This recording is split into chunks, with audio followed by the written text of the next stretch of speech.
point. Kini po niyo boss kalagad sa kahanginan sa kasamang Rufil Fernandez Banyo. Mao'y panay makig-uban kaninyo nining laing adlaw sa atong pagpakigbisog.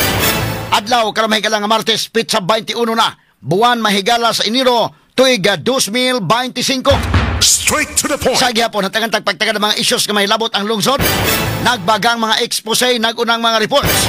Dinhi lamang gyapon mga higala sa atong pagban-uban ining atong tulumanon ug inyong tulumanon. Straight to the point. Nagunas to may sugutanan karon nga buntaga mga higala. Dismissed Mandawi City Mayor Jonas Cortez. Giluwatan og temporary restraining order sa Korte Suprema. Straight to the point. Kini sa nagpahunong sa Comelec pagpatuman sa resolusyon nga kansilahon ang COC ni Mayor Cortez sa pagkamayor. Straight to the point. Nakaring pagtagad no butaga mahigala kay madayon ang derby. Diri sa Dakbayan sa Mandawi mga kagalaan. Mao ni ang pinaka Battle Royale, ang Mandawi, ang Cebu City o guban pang mga lugar mga higala ha. Straight to the Ato point. ni hatagag pagtagad karon nga buntagas tumaduman usab nining atong tulumanon ug inyong tulumanon. Straight to the point. Samtang sa dugang mga balita sa gawas sa nasod, Donald Trump nanumpa na pagka-presidente sa US sulod sa 4 ka tuig na sab ang pagdumala sa Amerika.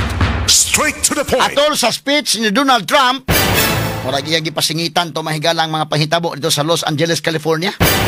Nga mura og ila mga higalang joke-jokean mahigala, gi subject mahigala nila sa makiri ang Dios mga sukin tig paminaw. Unya kay kini magong baruganan sa Republican, lahi nis baruganan sa Democrats. Una si Trump karon day murag ni pa singit na pod nya ang US do na lay duha ka gender ha. Lalaki o babae lang. Aguroy.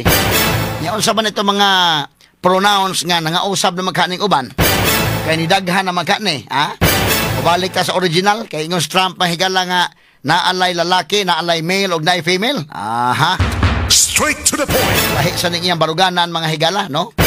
Ato ni tagag pagtagad mga sukid tig paminaw, pero ang uban sad oga mo ingon kag mo respetar na sad ta, pwede man sad mga higala gyud, no? Kini mga labi na sa Europe nga mga areas mga higala. Pero pag abot sa Amerika, mo behave lang kag tarong dito. Kay lahi man mahigalag baruganan sad si Donald Trump mga sukin tig paminaw. Anya sa pikas bahin mahigalas dili pa ta isgot sa mga isgutanan mga kagalaan ang atong mga listeners sa US nga apil pod nga nagtan-aw nato ron mga higala, no. Bag-o na ilang presidente dito gahapon do na nay gipahigayon nga inauguration gahapong adlaw mga higala.